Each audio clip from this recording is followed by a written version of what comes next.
6 little soldier boys playing with a hive. A bumblebee stung one, and then there were 5. Who's going to be killed? And when they're going to be killed? And how are they going to be killed? It's very dark at the end. Hello and welcome back to Honey Fancies. Today we're here with another book talk. And so as you guys remember, 2 weeks ago, it was Sherlock Holmes' birthday. So I covered uploaded a video about Sherlock Holmes' adventures, epics, like stories I like about his. So I just feel like it wouldn't be fair if I just only mentioned about Arthur Conan Doyle's work while Agatha Christie was left unmentioned. And so yes, today I am going to be talking about my Christie Reads 2021, which is last year. So something special about 2021 is that it's actually my first year ever touching Agatha Christie's books. Before 2021, I have heard of her name, know she's a famous writer in crime things, mysteries, but never really had a chance to, read her books. And so today I'll just introduce you to this. It is my basket of crime books here, proudly presents. And so I'll just be like going through this one here, and let's just talk about, so I'll be talking kind of like, so in 2021 I read 5 Agatha Christie books, and I'll be talking about them like in order that I read, so that you guys can understand like how I was introduced to Agatha Christie's world of literatures and things like that. I'm not going through publication dates, so yeah, please keep that in mind. So let's just start with our first book, which is And Then There Were None, which I'll have to find first. I think it's... no, sorry. Okay, found it. So this is And Then There Were None, and honestly, this one is the best. Like, even though it's the first book, I feel like this is the best of the best. So it was like me scrolling through the internet and saw people saying, please read this book if you haven't yet. If you don't know Agatha Christie, please start with this book. It is amazing. And so I was just like, okay, I trust you, let's start with this. And Then There Were None. And I promise you, I'll keep saying, please go read it. It's amazing. It's just amazing. And so this is not a spoiler, but I just want to read you a poem which is a part of the story and will probably make you want to read this book. Let me just read it first, and I'll just kind of like talk about the poem. So it says, 10 little soldier boys went out to dine. One choked his little self, and then there were 9. 9 little soldier boys sat up very late. One overslept himself, and then there were 8. 8 little soldier boys travelling in Devon.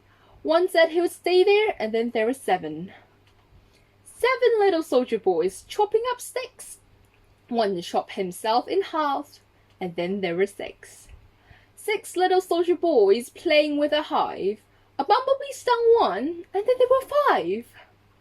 5 little soldier boys going in for law.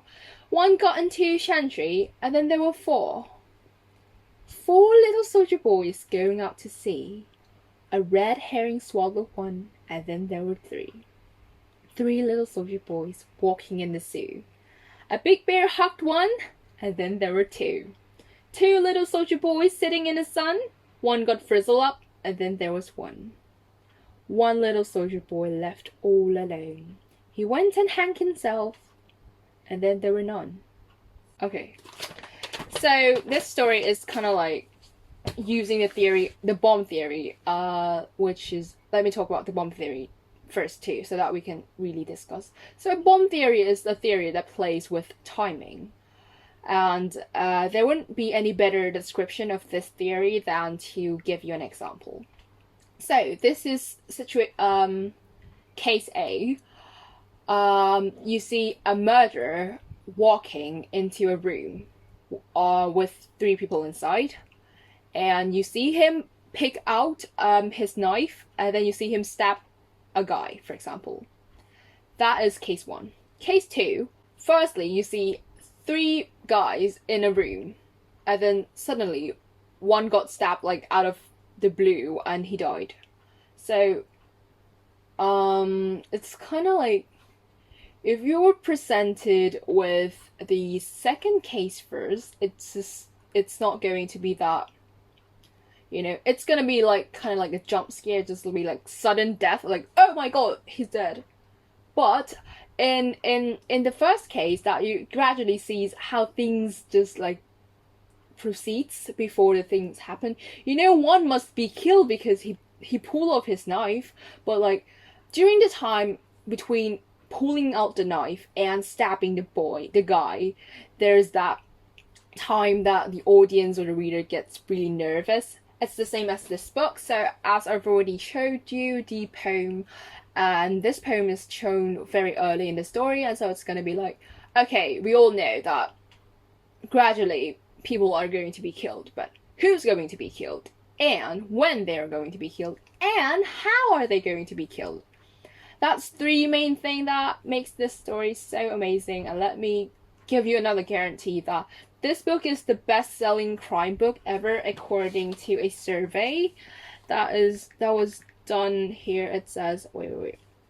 Say, survey of 4,500 nationally representative fiction readers in the UK, US, and Australia. And so this is kind of like the proof. It says here.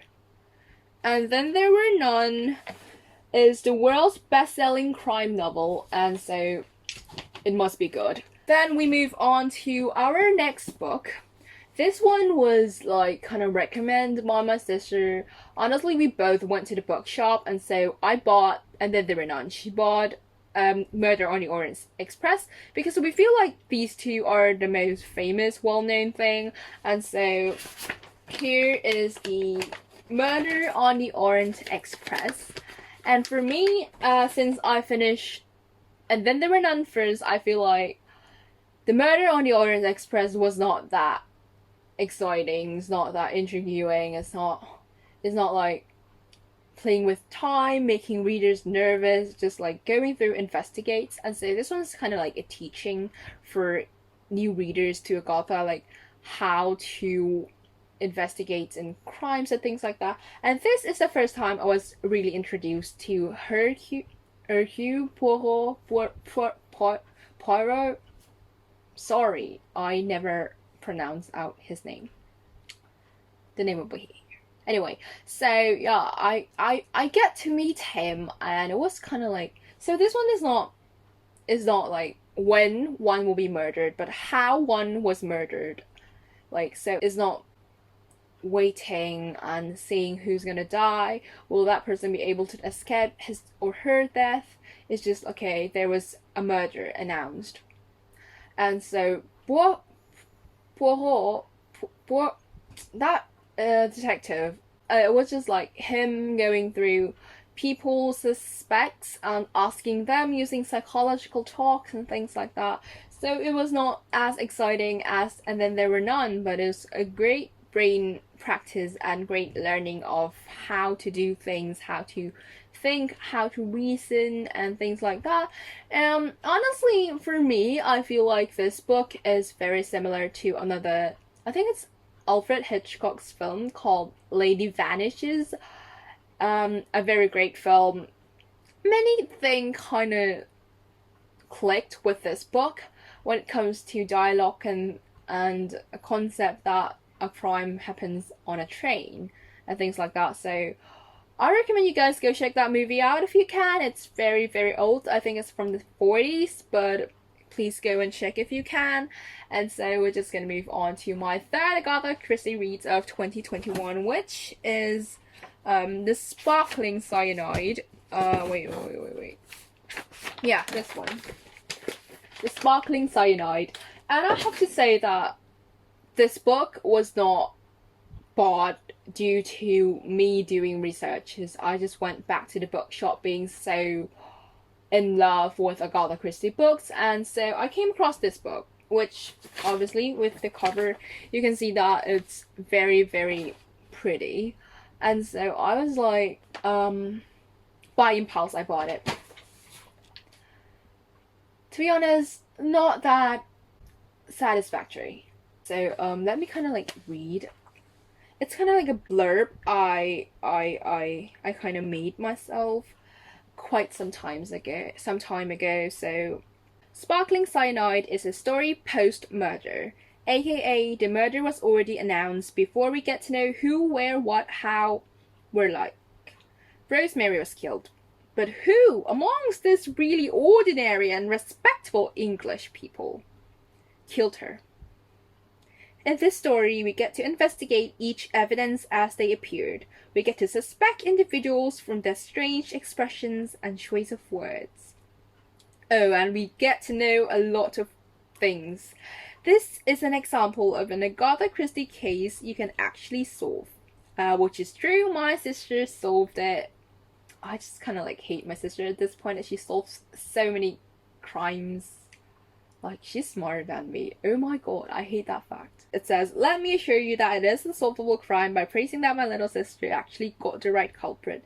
A good book for brain practice, and yes, with some twists as well. So yes, there are plot twists.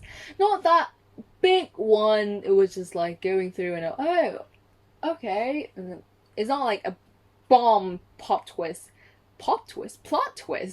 It's just like, you know, little twist, and I'm like, oh, that's unexpected, something like that. So these are some quotes from the story as well. So okay, Rosemary for remembrance. It was no good a person being dead if they lived on in your mind. We've got to forget the past, can't dwell on the past. All that is over is done with. Freud thought that the dead had peace, but it's not so. The dead don't come back. So yeah, a lady died a year ago, but her being and her death at the same time haunt her relatives, on and on. And then so we come to the last two, which is the ABC murders. This one was introduced to me by Detective Conan as well. So there's an episode about like serial arson. So like a house was on fire in a serial in order that makes significant awareness to people. So in the Detective Conan animation, it was a house on the first district was burned, and then it moved to the second district. One house got burned, third, fourth, something like that, you know. And so in that story, they mentioned about, oh, this is the same as the book The ABC Murders, and so it's like, okay. I paused the film. I don't want to get any more spoilers, and went to the bookshop. Bought the book, The ABC Murders. This one is like, if you haven't read it before, I as well think like, okay, this must be like the first one, and then there were none, because it's gonna be a killing after killings, you know? But turn out it's not that exciting as And Then There Were None. And you have to keep in mind that for me, And Then There Were None is like God now, so others are just like, you know. So yeah, the story is like, okay, a lady called Alice Asher was killed, and it was like, Alice Asher was like A, and then it goes to B and B, C and C, and so on, I guess. I'm not gonna spoil that part. So it was not that, you know, spine chilling. It's just like, okay, another person got killed, let's see what kind of an evidence we've got. So like, all in all, this ABC murder was just like, it was great in the ideas. It was kind of very creative in terms of like using something called serial killing and the alphabet order, but like apart from that, it's just like normal, like killing. The how one was murdered was very obvious. Like, okay, this person got like this, so that the person died. Agatha Christie did not want us to focus upon this, but on like who is the murderer and why killing in order of ABC. And so yeah, that's all about the ABC murder. So we come to the last one, which is Crypt House. For me, this one is amazing. It was just amazing. One day, a grandfather was killed.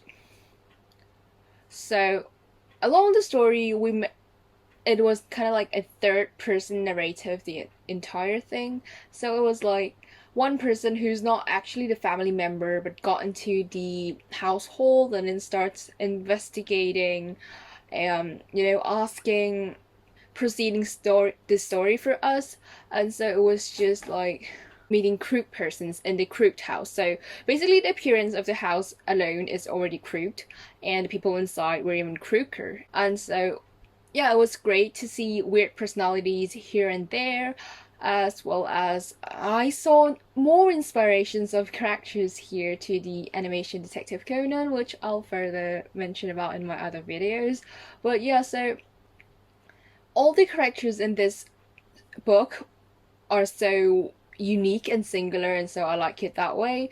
And if you remember from my previous Sherlock video that I said this book kind of sound like being inspired by the Sussex vampire, but I don't know about that, so I'm just gonna say the culprit was the same type.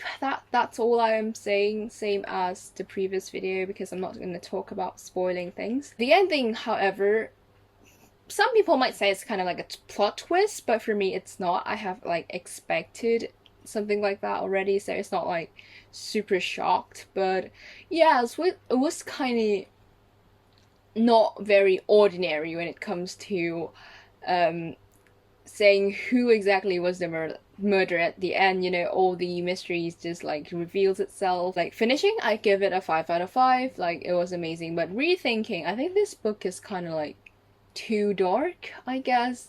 It was, yeah, you have to go and read it yourself to understand that why I said it's kind of too dark. It's very dark at the end. So hopefully you guys enjoy this video. This is the end. We have come to the end. I've already mentioned about all my 5 books I've read last year.